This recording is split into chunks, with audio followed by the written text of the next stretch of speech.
pyrthei Jisu Tang ngashem jingsuk jingem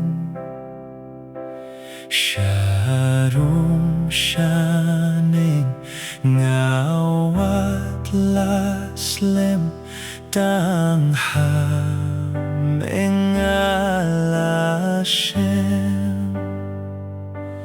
Tang U Jisu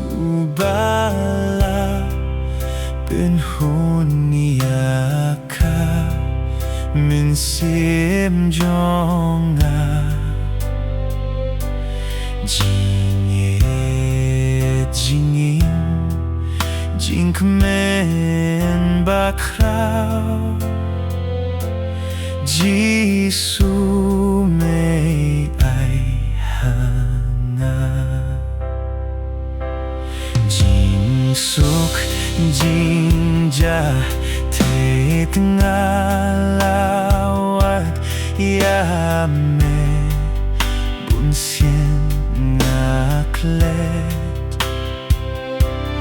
pynban jingieit jong hynrei langa kamshim lindet Tang U Jisu bala Pynhun mynsiem jong jingieit jingim jingmen bakrau Jisu may ai hana kiung ka pyrthei ngaladi jingsuk kimlah pundu kiwei kilat ngala bersang kimya rapeiru Tang U Jisu bala Pynhun mynsiem jong jingieit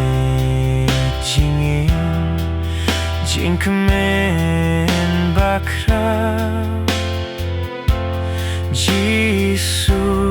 may ai hana ngajubang jing Sngewbha pyrthei ngakin tetia metrei hadu jingai ba jong me yang pinlong timai Tang U Jisu bala Pynhun mynsiem jong jingieit jingim jingmen bakrau